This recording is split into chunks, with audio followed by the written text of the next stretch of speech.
Voilà, bonjour à tous et à toutes. Très heureux de partager avec vous ce petit mot pour aujourd'hui. Et je vous invite à lire avec moi ce que Paul va dire aux chrétiens, aux frères et sœurs de Rome. Alors il dit ça, c'est au chapitre 15, et on va lire ensemble les versets 5 à 7. Et voici ce qu'il leur dit. Il leur dit que le Dieu de la persévérance et de la consolation vous donne d'avoir les mêmes sentiments les uns envers les autres selon Jésus-Christ, afin que tous ensemble, d'une seule bouche, vous glorifiez le Dieu et Père de notre Seigneur Jésus-Christ.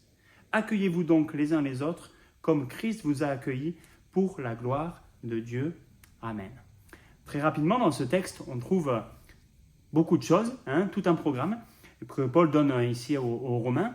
Et ce sur quoi j'aimerais m'arrêter avec vous, c'est premièrement cette exhortation, cet encouragement que Dieu leur donne de vraiment avoir des sentiments qui sont les mêmes, qui sont les uns envers les autres, les sentiments qu'avait Jésus-Christ. Et là, on voit la source. Il dit, c'est le Dieu de la persévérance. Que ce Dieu de la persévérance, de la consolation, vous donne d'avoir ces mêmes sentiments.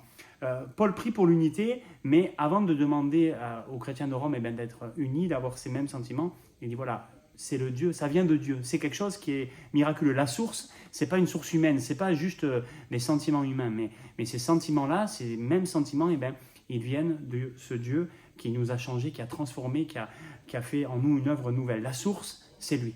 C'est lui. Et d'ailleurs, il dit, le moyen finalement, ces bons sentiments, c'est selon Jésus-Christ. Les sentiments qui étaient en Christ, c'est le moyen, c'est l'œuvre que Christ a accomplie à la croix, ce que Jésus a fait.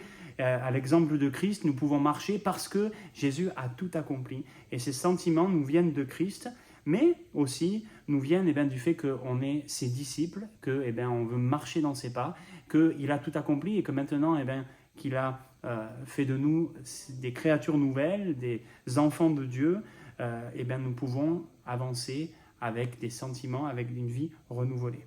Et puis ce sur quoi j'aimerais m'arrêter pour terminer ce matin, juste avec cette petite pensée, c'est quelque chose aussi de touchant dans ce texte, en tout cas qui m'a interpellé, c'est le but de cela.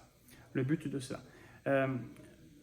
Ici, Paul dit aux Romains, le moyen d'avoir ces mêmes sentiments, en l'occurrence, il dit « accueillez-vous donc ». Ça, c'est une des manières d'y arriver, c'est de s'accueillir, c'est de ne pas de faire de différence finalement. Il y a cette notion-là, accueillez-vous, c'est peu importe on n'ait pas la même couleur de peau, qu'on n'ait pas la même culture, qu'on n'ait pas peut-être le même milieu social, qu'on ne soit pas avec la même éducation, accueillez-vous les uns les autres. C'est-à-dire considérez-vous les uns les autres. Faites que, pas de favoritisme, mais accueillez-vous.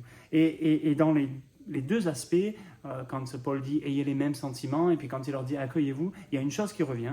Remarquez avec moi, il dit voilà, afin que tous ensemble, d'une seule bouche, vous glorifiez le Dieu et Père de notre Seigneur Jésus-Christ. Et puis quand il leur dit accueillez-vous les uns les autres, comme Christ vous accueille, il leur dit pour la gloire de Dieu. Et ça, c'est le but.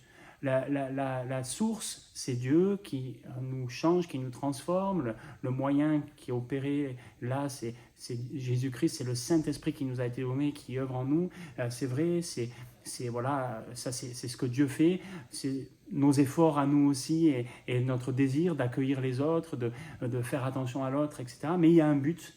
Le but, vraiment, c'est la gloire de Dieu. C'est que ça glorifie Dieu. C'est qu'ensemble, d'une même voix, d'un même cœur, dans l'unité, on puisse glorifier Dieu. Alors, j'aimerais vous encourager aujourd'hui à vraiment pouvoir encore avoir les mêmes sentiments les uns envers les autres, à vous accueillir les uns les autres, comme Christ nous a accueillis, les mêmes sentiments que Jésus a pour nous. Et j'aimerais vous y encourager pour la gloire de Dieu, afin que tous ensemble, nous puissions glorifier notre Dieu, le Père de notre Sauveur Jésus-Christ, que nous puissions encore honorer l'Esprit de Dieu qui vit en nous, dont nous sommes le temple, et que tout cela contribue à l'avancement de son royaume et à sa gloire. Bonne journée à tous.